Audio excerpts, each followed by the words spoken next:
महाराष्ट्र के पूर्व मुख्यमंत्री उद्धव ठाकरे के तमाम जितने भी विधायक थे वो सब नाखुश दिख रहे थे और इसी नाखुशी की वजह से 40 विधायक अचानक दो गुटों में बंट जाती है, एक शिंदे गुट और एक उद्धव गुट। अब आपको बताएं दोस्तों कि यहाँ पे जितने सारे विधायक थे वो पहले सूरत जाते हैं और सूरत जाने के बाद गुवाहाटी जाते हैं, लेकिन जब गुवाहाटी जाने के इस बीच में सूरत और मुंबई का मामला जो हो गया वो कहीं ना कहीं ठाकरे गुट को एक बहुत बड़ा झटका लग गया। अब आपको बताते हैं यहाँ पे कि ठाकरे गुट के बहुत बड़े विधायक ने क्या बड़ी बात कह दी है और थुराने कुटाने की बात जो है वो यहाँ पे पीटने की बात जो निकल करके सामने आ रही है वो अपने आप में बहुत बड़ी बात है। और आपको आगे ये भी बताएंगे कि जब महाराष्ट्र के मुख्यमंत्री उद्धव ठाकरे थे तो किस तरीके से बॉलीवुड इंडस्ट्री को इतना ज़्यादा बढ़ावा मिल रहा था, लेकिन आज पूरी बॉलीवुड इंडस्ट्री जो है वो सड़क पे आ गई है। दोस्तों सबसे पहले बताएं आपको कि ठाकरे गुट जब पूरी तरीके से दो गुटों में बटी थी तो उस वक्त जो जितने भी 40 विधायक थे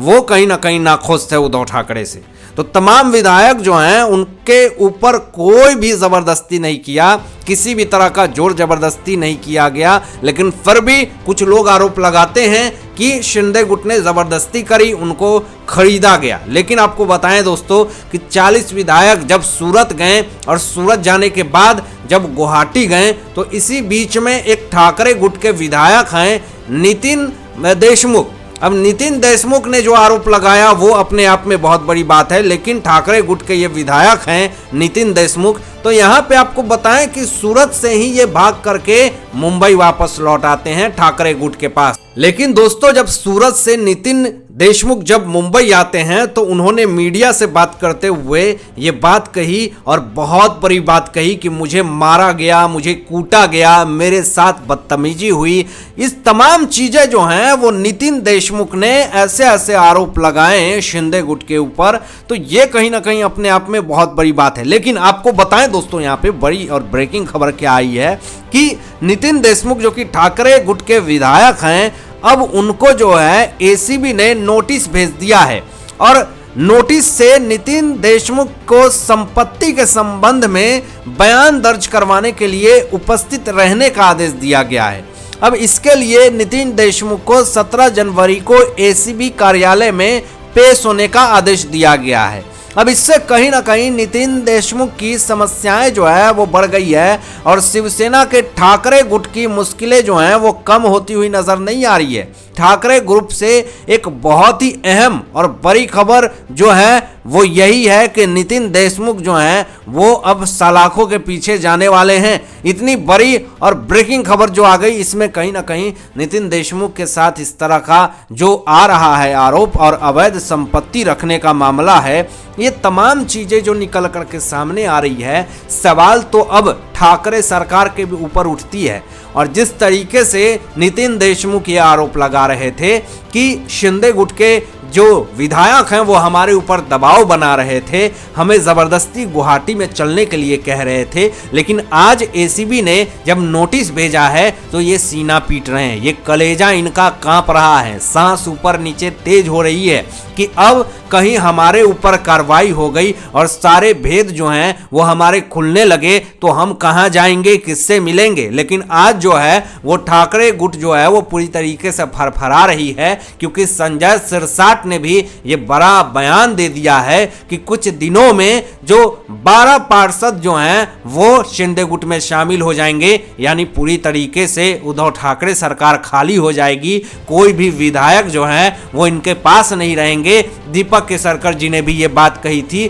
कि अगर अपनी गलतियों का उद्धव ठाकरे को पश्चाताप हो जाए तो शिंदे गुट और ठाकरे गुट एक होने के लिए सोचेगी, नहीं तो वही रहेगा सरकार, वैसे ही चलेगी राजनीति। लेकिन हमें नहीं लगता कि उद्धव ठाकरे एनसीपी और कांग्रेस का साथ छोड़ेंगे, जैसा कि दीपक केसरकर जी का भी ये कहना है। अब शिंदे गुट के जितने भी विधायक हैं और उनके बयानों से तो यही लगता है कि उद्धव ठाकरे का साथ उनके तमाम जितने भी विधायक हैं वो सब छोड़ने वाले हैं। लेकिन आपको बताएं दोस्तों यहाँ पे बड़ी और ब्रेकिंग खबर क्या है कि जब माविया सरकार थी, जब एनसीपी, कांग्रेस और शिवसेना उद्धव ठाकरे की जो है वो जब थी तो बॉलीवुड इंडस्ट्री कितना फल फूल रहा था। और फल फूल भी क्यों ना, क्योंकि उनके ही सत्ता के लोग जो हैं वो फिल्मों को प्रोड्यूस कर रहे थे, फिल्में बना रहे थे। लेकिन आज बड़ी बड़ी फिल्में जो हैं वो सड़कों पे आ गई है और माफिया सरकार तो रही नहीं, तो पैसे कौन लगाएगा बॉलीवुड इंडस्ट्री में। आरोप लगे हुए हैं कि ठाकरे परिवार ने जिस तरीके से महाराष्ट्र के राजनीति में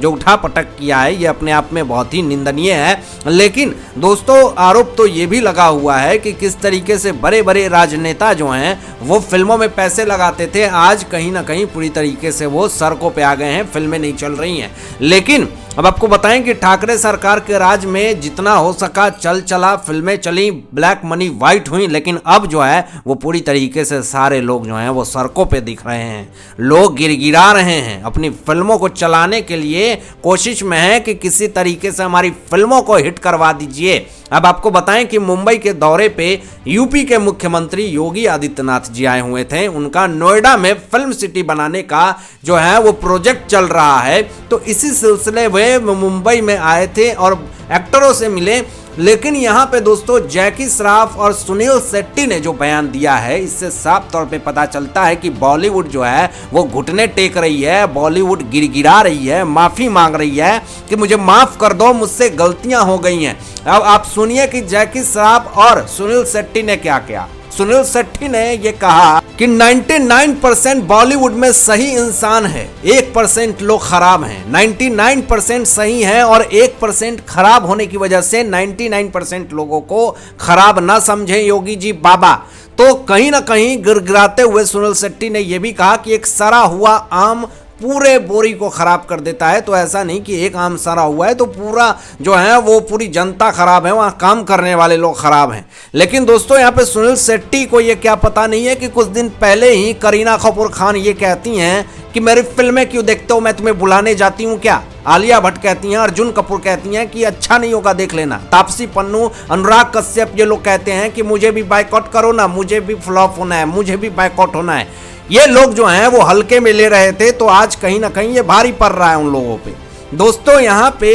सुनील शेट्टी ने ये भी बात कही कि लोगों को हीरो बनाने पे ध्यान नहीं देना चाहिए, कलाकार बनाने पे ध्यान नहीं देना चाहिए, क्योंकि मुंबई में लाइट उठाने वाले, कैमरामैन, रोलिंग उठाने वाले जो सबसे ज्यादा लोग हैं यूपी बिहार के हैं। दोस्तों ये क्या बहुत ही शर्म की बात नहीं है क्या यूपी बिहार के लोग सिर्फ लाइट उठाने के लिए ही हैं, रोलिंग उठाने के लिए हैं, कैमरामैन बनने के लिए हैं? क्या यूपी बिहार के लोग कलाकार नहीं बन सकते हैं? जैकी श्रॉफ ने भी यही बातें कही, तो वो तो खाना पे ही इनवाइट कर रहे थे कि कुछ खाने का मन होगा तो योगी जी हमारे पास आए। तो कहीं ना कहीं इतने आप में दोस्तों बड़ी बड़ी जो बातें निकल करके सामने यही आई है कि बाइकआउट ट्रेंड को हटवाने का जो गुहार लगाया सुनील शेट्टी ने, इससे अच्छा होता कि बॉलीवुड इंडस्ट्री में कुछ नया कंटेंट लाने की अगर बात करते हैं, कुछ इम्प्रूवमेंट लाने की बात करते तो ज़्यादा अच्छा होता। ये दोस्तों कहीं ना कहीं जो है हॉलीवुड से, साउथ से कॉन्सेप्ट उठा करके आप जो फिल्में परोसते हैं, बैकग्राउंड और एक्टर चेंज कर देते हैं, गाना चेंज कर देते हैं, तो इससे कहानी चेंज नहीं हो जाती है।